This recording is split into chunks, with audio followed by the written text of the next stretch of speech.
मी शुभांगी तुमचं सर्वांचं आज एका नवीन व्हिडिओमध्ये स्वागत आहे। तर आज आपण बनवणार आहोत सांडग्याची भाजी। तर सगळ्यात आधी आपण मसाला वाटून घेऊया।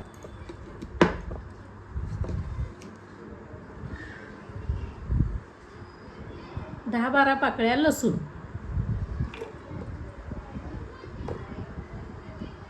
थोडं खोबरं, 1 चमचा जिरं, थोडी कोथिंबीर,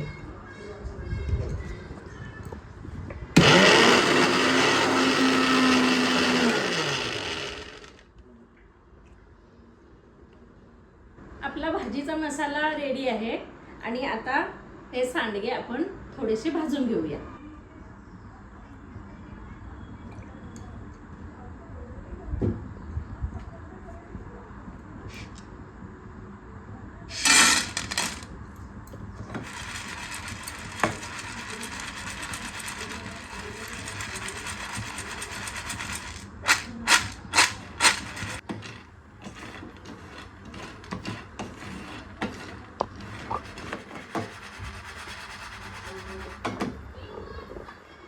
सांडगे आपल्याला 2 मिनिटापर्यंत चांगलं भाजून घ्यायचंय तेलामध्ये, कारण त्याला थोडासा कच्चेपणा असतो। आपण उन्हाळ्यामध्ये वाळवण केलेलं असतं ना, त्याला थोडासा वास असतो, कच्चेपणा असतो।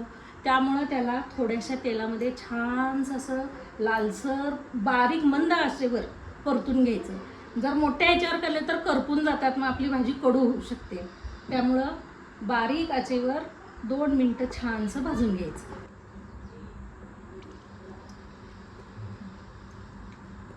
फोडणीसाठी थोडं तेल घालून घेऊया।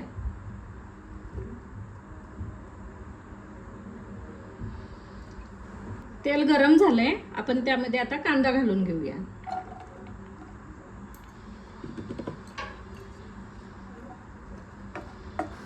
कांदा आपल्याला अगदी लाल ब्राऊन कलर होईपर्यंत छान भाजून घ्यायचा आहे।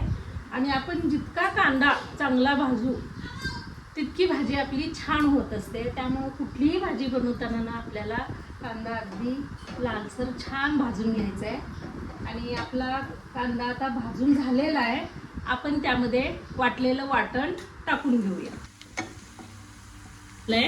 आता आपण यामध्ये वाटलेला मसाला टाकून घेऊया।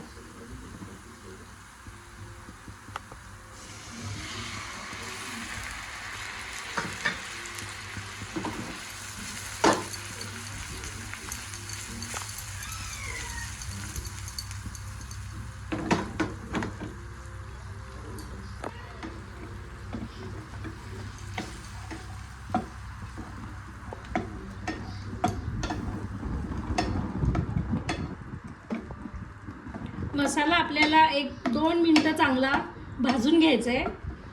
मसाल्यातला जो कच्चेपणा असतो ना, तो निघून जातो।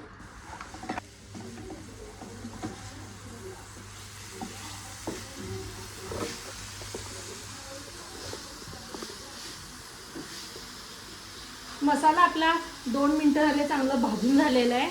आता त्यामध्ये आपण हळद, मीठ आणि चटणी घालून घेऊया।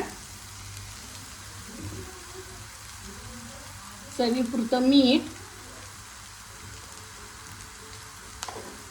थोडीशी हळद घालून घेऊया आणि सगळं एकत्र करून चांगलं हलवून घेऊया। आपला मसाला भाजून झालेला आहे। आता यामध्ये आपण पाणी घालून घेऊया।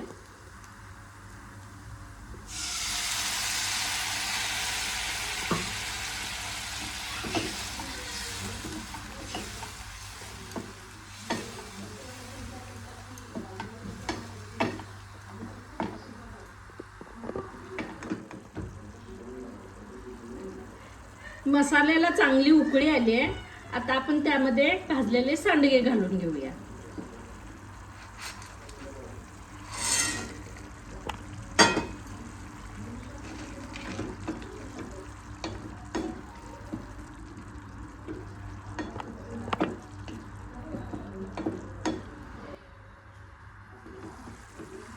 आपली भाजी तयार झालेली आहे। बघितलं ना कमी वेळामध्ये कशी झटपट मस्त अशी चवदार भाजी तयार झाली. तुमच्या मुलांना ही भाजी खूप आवडेल आणि ते परत परत तुम्हाला करायला सांगतील. आणि हो, जर तुमची करण्याची पद्धत वेगळी असेल तर कमेंट करून एकदा सांगा. तसं मलाही करता येईल परत. आणि जर हा व्हिडिओ तुम्हाला आवडला असेल तर एक कमेंट करा, सबस्क्राईब करा. चला भेटूया आपण पुढच्या व्हिडिओत. Bye bye.